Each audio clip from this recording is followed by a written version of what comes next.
Astrid es politóloga con 9 años de experiencia en América Latina, es especialista en teoría del poder aplicada a la comunicación política, personal y comercial. Es autora también del libro de El poder de convencer. Política. Y además, viendo que ha sido un gran éxito por no solo la cantidad, sino la calidad de exponentes, de consultores que tuvimos el día de hoy y ayer. Y vamos con más. Hoy vamos a aprender muchas técnicas de comunicación política. Gracias, Sandra. Gracias, Guerra y Poder. Gracias, Astrid. Entonces te dejamos. ¿Vas a compartir pantalla? Así es, lo haré desde otro dispositivo. Pero antes de compartir la pantalla, quiero compartirles una pregunta. ¿Cuántos de ustedes, estando en una campaña electoral o incluso estando en el mismo gobierno, siendo consultores de comunicación, bien sea de gobierno o de campaña, no se han enfrentado ante el gran reto que significa que la gente te comprenda, que la gente te entienda? Porque una cosa es lo que está en la cabeza del consultor y otra cosa es lo que está en la cabeza del mismo candidato o del mismo gobernante. Y luego sucede lo tercero, que es todavía más complicado, lo que piensa nuestro público y nuestra audiencia. Lo que vamos a aprender el día de hoy son técnicas muy prácticas basadas en un método de 3 partes. Vamos a aprender 7 principios de comunicación política que se desprenden de este método de 3 partes que ahorita mismo te voy a compartir y que se basa en una premisa fundamental.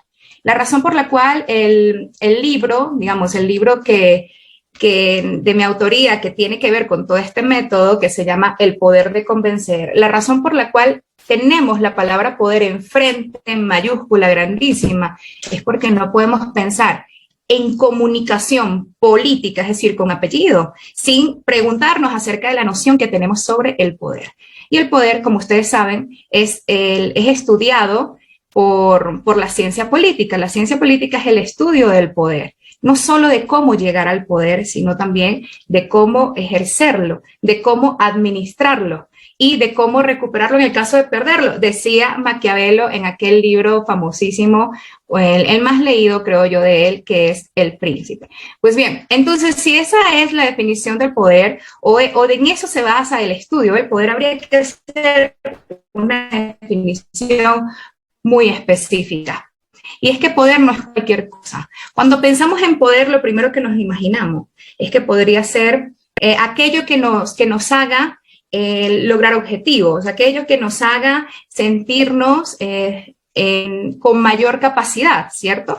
Pero bien, una persona que tiene mucho dinero no necesariamente es poderosa, porque si no hace nada con ese dinero, difícilmente va a lograr entonces el objetivo de esa inversión, por ejemplo, que no hizo.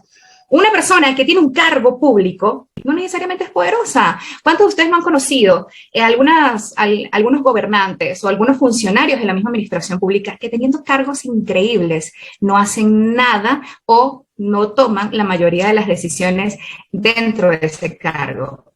Entonces, tener dinero, tener el cargo, tener armas, tener gente, o sea, tener, eso no significa poder. El señor Michel Foucault decía, también teórico y filósofo del poder, decía que el poder no es algo que se tiene. Atención con esto que les estoy compartiendo. El poder no se tiene. Tú puedes tener muchos libros, pero si no te los lees y no haces nada con ese conocimiento, entonces eso tampoco es poder. Tú puedes tener mucho dinero, pero si no haces nada con ello, tampoco es poder. Ahí está la definición. Amigas y amigos consultores políticos y personas interesadas en ejercer su poder, la definición de poder es la siguiente. El poder no se tiene. El poder se ejerce. Y hoy vamos a ver algunas prácticas de cómo empezar a ejercer ese poder. La única manera de demostrar algo es practicándolo, haciéndolo. Bajo una premisa muy básica en términos de comunicación política electoral. Vence quien convence. Y no hablo solamente de convencer al electorado.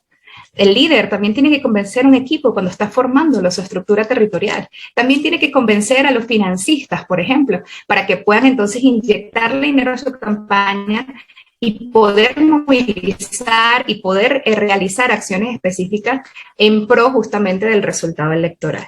Entonces, tiene que convencer.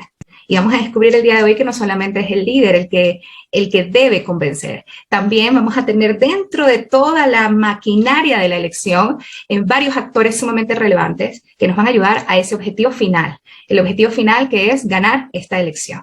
O en el caso de los gobiernos, ganar la credibilidad y legitimidad de su gente para entonces poder gobernar bien. Como ustedes saben, eso es lo que en ciencia política se llama gobernabilidad.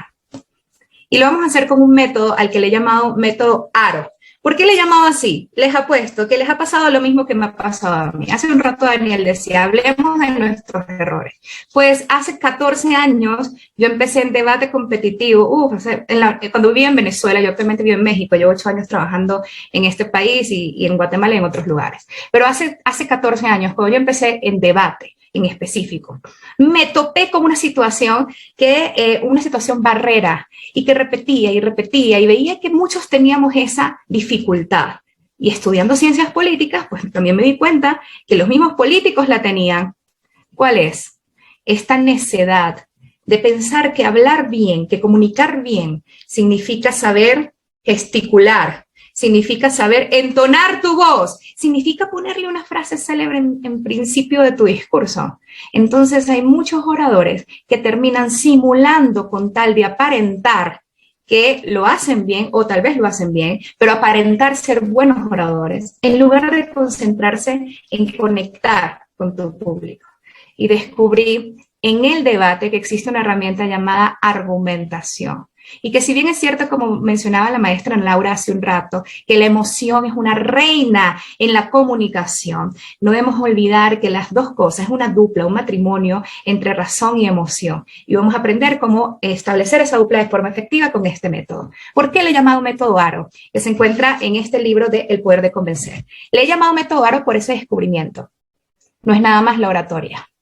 Resulta que tenemos una herramienta muy importante que es la A de argumentación, la R de retórica y por último la O de oralidad. Se llama ARO también porque nos recuerda un círculo, el ciclo de la comunicación. Tú no puedes comunicar algo si no sabes de qué vas a comunicar. Y la argumentación es el qué, el por qué y el para qué. No nada más un tema. Recuerda que tú estás concentrado, concentrada en convencer. Entonces, dame razones para creer en ti. Las técnicas de argumentación no es otra cosa que dar razones para llegar a un punto de vista que tú deseas demostrar. Muchos de nosotros damos por hecho que con solo hablar de las cosas y afirmarlas, otros deberían creernos. Solamente de la A de argumentación hay un montón de herramientas. Vamos a aprender que desde la antigüedad, el señor Aristóteles estudiaba esto en un libro en donde justamente hablaba de todas las figuras lógicas, porque la argumentación parte del estudio de la lógica y hace llegar al cerebro de la persona aquello que tú quieres que llegue. Entonces, este libro que en Aristóteles trata el silogismo, donde trata los entimemas, donde trata todo este tema lógico, también se los puedo compartir con muchísimo gusto en mis redes sociales. Ustedes búsquenme en Instagram como Astrid con Paul, escríbanme un DM o un mensaje interno y yo te comparto los libros que estoy recomendando en esta conferencia. Bien, no solamente también tenemos Anthony Weston, las claves de la argumentación para la gente que está iniciando en este tema de la argumentación. Aquí está.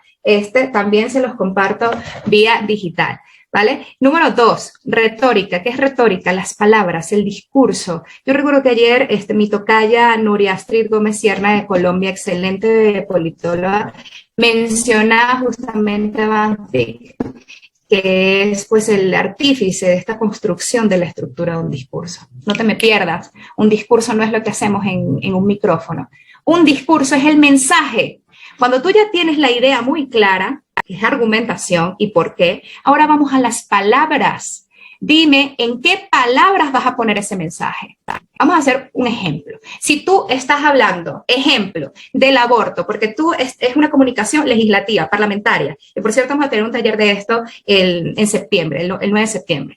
Tú estás en una discusión parlamentaria, entonces tú deseas que se apruebe o que no se apruebe la legalización del aborto, como sea, estás en una de las dos posturas. No es lo mismo hablar de este tema para un público, por ejemplo, el religioso, a un público de colectivo feminista. ¿Estás de acuerdo? Bien, entonces esto que parece una obviedad no lo es tanto, porque ahí es donde viene la selección de las palabras. Y las palabras van a hacer la diferencia en cómo la gente va a percibir tu mensaje. Ahí vamos a tener muchos recursos, vamos a tener las figuras retóricas, vamos a tener los exordios o captatios, cómo iniciar, cómo terminar un discurso.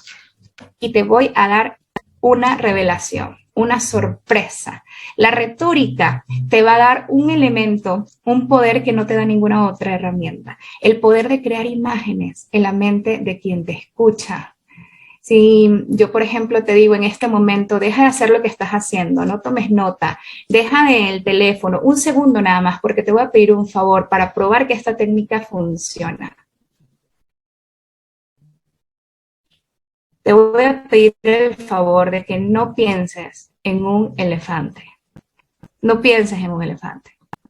¿Por qué razón nuestro cerebro se insiste neciamente en imaginar al paquidermo gris con sus grandes orejotas? ¿Por qué? Porque simplemente el cerebro procesa mucho mejor las imágenes. Y lo que hace es que cada palabra, y en específico palabras conectadas con imágenes que ya tenemos, las almacena y las reproduce. Este ejercicio no lo inventé yo. Este ejercicio no es improvisado. Este ejercicio forma parte de este trabajo que se llama justo No pienses en un elefante, lenguaje y debate político, de George Lakoff. También te lo voy a compartir en Instagram, Astrid con Paul.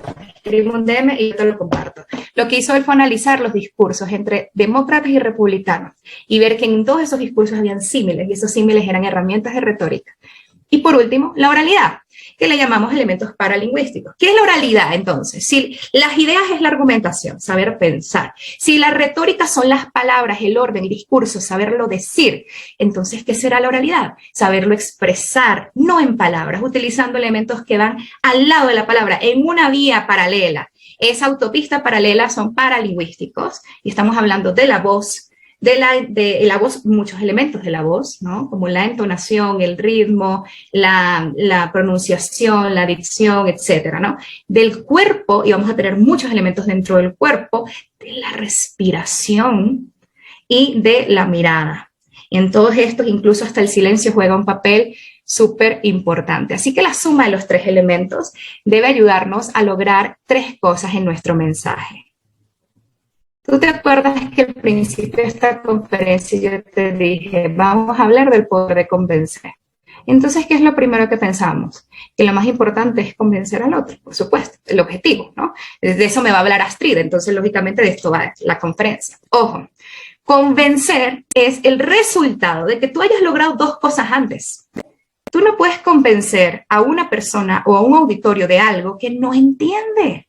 Entonces, lo primero que debes hacer, por favor, te lo ruego, lo primero que debes hacer es hacerte comprensible, que la gente te entienda. Y esto que parece una obviedad no lo es tampoco, porque los políticos se ponen un chip de político y empiezan a hablar de el desarrollo estructural de la comunidad, y la gente de la comunidad no te entiende esas palabras, y tú nunca has hablado así. Entonces, ¿por qué razón nos empeñamos en utilizar palabras que desconocemos o que no usamos en nuestra cotidianidad o que no conectan con nuestra gente? Entonces, lo primero es ser comprensible, y vamos a tener muchas herramientas para lograrlo. Lo segundo es ser convincente. Por favor, cuando te concentres en ser convincente, dame razones para creer en ti. Y ahí vas a encontrar muchos elementos. La argumentación no es explicar, la argumentación no es explicación. Tú no vas a dar una clase cuando vas a argumentar. Tú solamente debes decir dos cosas suficientes para que la gente llegue a la conclusión a la que tú quieres que llegue. ¿Quieren que veamos que esto es así? Vamos a hacerlo práctico. Imaginemos que yo llego a este congreso y les digo, yo les vengo a hablar del poder de convencer, bla, bla, bla, bla, bla. Pero, ¿para qué me desgasto yo 30 minutos hablando de esto? Cuando todos ustedes saben que este tema del poder es de unos cuantos, que son los políticos. Y los políticos, ustedes lo saben, muchos de los políticos y en general los políticos son corruptos. Entonces, sí, no digan que no se los advertí, ¿ok? Astrid es política. Por lo tanto, ustedes verán si creen en ella. Lo que he hecho es sembrar 2 razonamientos y esperar a que el cerebro llegue a una conclusión. Si los políticos son corruptos y Astrid es política, por lo tanto será corrupta. Esta estructura muy sencilla es muy antigua y muy básica, no es de estructura moderna de argumentación, no funciona para todos los casos, pero sí funciona en discursos rápidos, en publicidad, por ejemplo, mercadotecnia política, y estamos hablando de algo que se llama silogismo, ¿bien? Entonces, así como esas, vamos a encontrar muchas otras muy prácticas que podemos empezar a aplicar si estudiamos argumentación.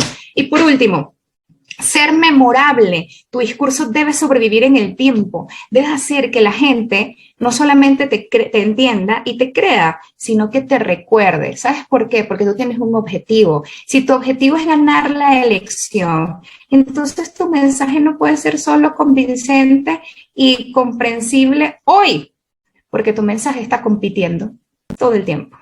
Y está compitiendo con otros mensajes. Tú no hablas solo para ti. Entonces, eso significa que tu mensaje debe tener esa capacidad de sobrevivir en el tiempo. Y para eso vamos a utilizar muchas técnicas. Hace un rato el exponente anterior lo dijo, Daniel, cuando comentaba la repetición, por ejemplo. Esa es una de las técnicas. Y es una de las técnicas de la retórica, justamente. Y no solamente la repetición del mensaje, también la repetición de palabras o la repetición de sonidos. Personas de México, ¿se acuerdan de aquel debate presidencial en donde el señor presidente de la República le dijo a su contrincante para demostrar en su discurso que el contrincante era corrupto, no hizo una estructura de argumentación, no explicó un montón de cosas, no puso un montón de datos? ¿Qué hizo Andrés Manuel? Le dijo, Ricky, canallín, melopeya. Los griegos decían la musicalidad del discurso, la repetición de sonidos, in, la repetición de sonidos, hace que tú puedas recordar el mensaje. Me canso ganso, una de las grandes frases célebres del señor presidente de la República en México. Muchos no recuerdan ni siquiera en qué contexto lo dijo, pero la frase sí. Entonces, ese es el objetivo justamente de la retórica, darle imagen, darle sonido, hacer encantador el discurso. Pues bien, estos 3 filtros forman parte de las 3 partes del método que ya te compartí: argumentación, retórica y oralidad. Así que hoy descubrimos 2 cosas: el método ARO, y descubrimos los 3 filtros que están dentro de esta obra, El Poder de Convencer. En este momento te voy a compartir los principios, cómo puedes aplicar esto que te acabo de mostrar directamente en la comunicación política electoral. Y nos confundimos mucho. Neta que sí nos confundimos mucho, porque pensamos que comunicación política es ese candidato que abraza a la abuelita, que tiene un eslogan en todos lados, improvisado por cierto, que la foto es súper photoshopeada y que está en todos lados también. Confundimos la comunicación política con la publicidad y no es lo mismo.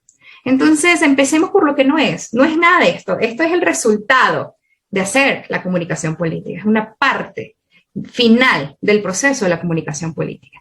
Entonces, ¿qué va a ser la comunicación política como tal? La construcción de una estrategia que nos permita generar un mensaje central y, por supuesto, otros segmentados, para que nuestro público nos entienda, nos crea y nos recuerde, y por lo tanto, si somos candidatos, nos prefiera y nos vote. Una comunicación que es muy linda, muy buena, muy llamativa, pero no moviliza el voto, señor, amigo, amiga, eso no es comunicación política. Si su candidato o candidata habla muy bien, pero eso no moviliza el voto, entonces usted tiene un buen orador, pero usted no tiene comunicación política. Entonces debe estar orientado a ese proceso y hay que hacerlo con estrategia. Y voy a hablar de 3 estrategias en este momento. Toma nota, si no quieres tomar nota, hazle captura de pantalla como tú quieras, pero son 3 estrategias. Vamos a tener, tómale una foto, vamos a tener la estrategia política. Mide, por favor, mide en tu espacio territorial. Recuerda que cuando tú vas a una elección, tú estás circunscrita a un territorio. Entonces, mide, por favor, mide ese territorio. Mide cuántos votos necesitas, cuántos votos tienes, y cuántos votos tiene tu contrario, y dónde están, y quiénes son esos votantes. Esa es la estrategia política, en primer lugar, que tú puedas tener todas esas mediciones. Una vez teniendo eso, vamos a construir el mensaje central.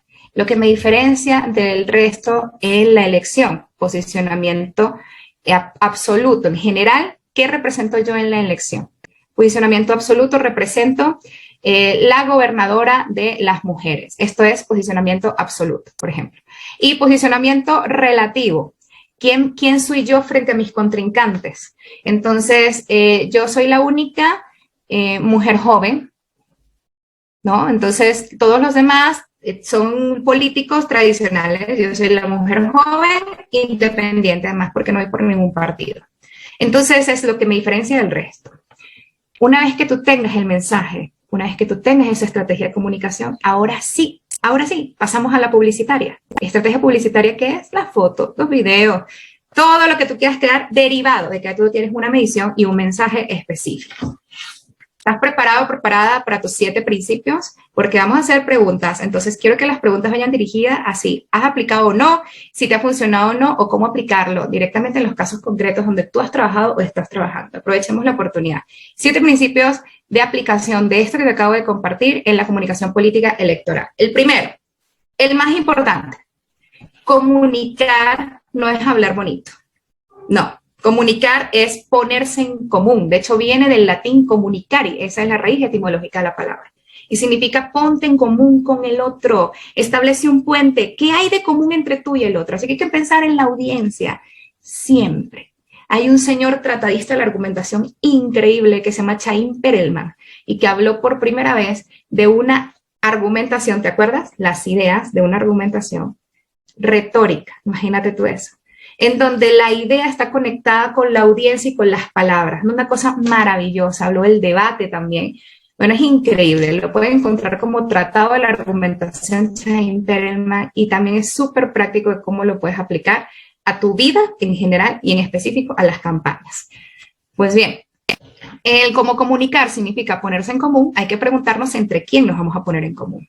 Pues nos vamos a poner en común entre el candidato, lógicamente, por supuesto, o la candidata. Vamos a poner en común los electores y los ciudadanos y la campaña, porque la campaña no es el candidato.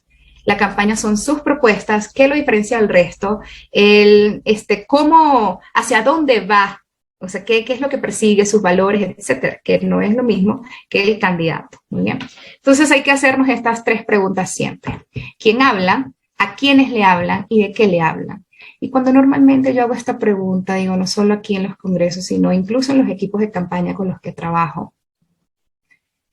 En México y en otros países, la respuesta ha sido la misma. Créame. Cuando pregunto quién habla, ¿qué pensamos la mayoría? El candidato, el líder, la candidata, la líder. Pues resulta que en tu campaña hay gente que está hablando mucho más que el candidato, que habla todos los días y que todos los días camina y trabaja por que la campaña sea exitosa y no es nada más el candidato.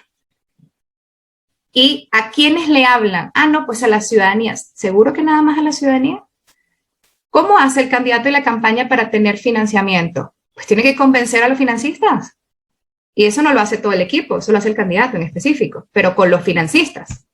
Con la cúpula, por ejemplo, porque tienes que estar bien allá arriba para que puedas competir, ¿estamos de acuerdo? La gente vota por una lista, pero esa lista no la decidió la gente.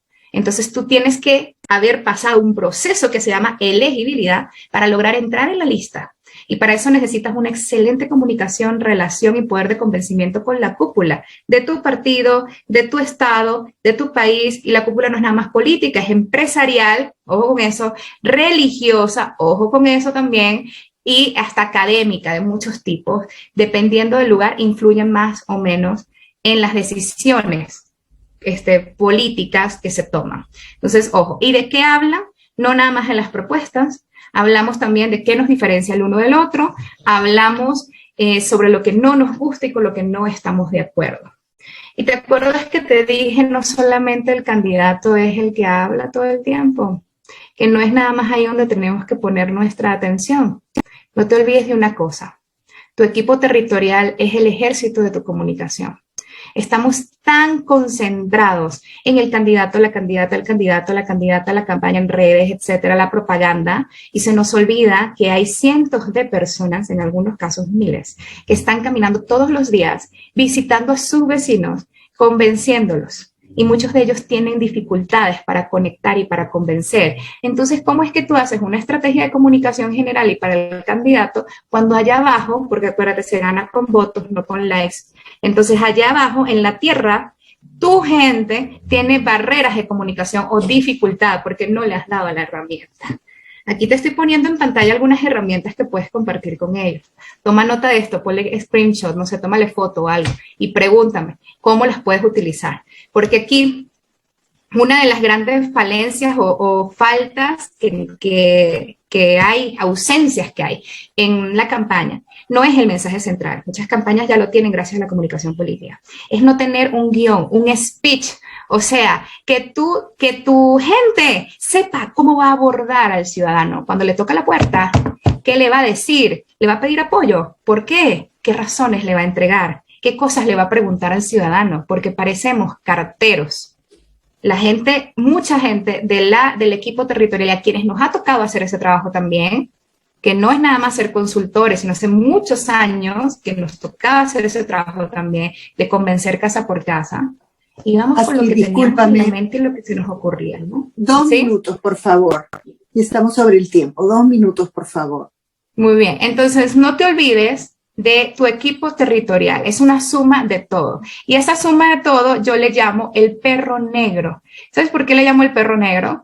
Porque no podemos pensar en la comunicación solamente como algo que se hace desde la cabeza. Es todo un cuerpo completo. Es el discurso de tu candidato. Es la imagen de tu candidato o tu candidata. Es la propaganda de lo que vas a convencer y cuáles son tus mensajes centrales. Es la contrapropaganda o la campaña de contraste. Es tu equipo territorial. Es la historia que cuentas.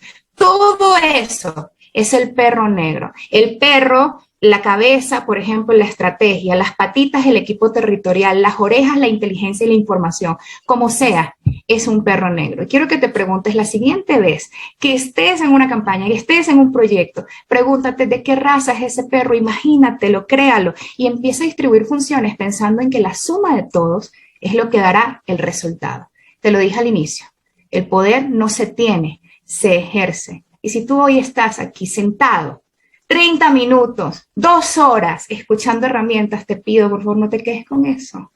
Porque el poder no se tiene, se ejerce. Y desde ya yo te invito desde este momento que ya tienes las herramientas a ejercer ese poder, que es el poder de convencer.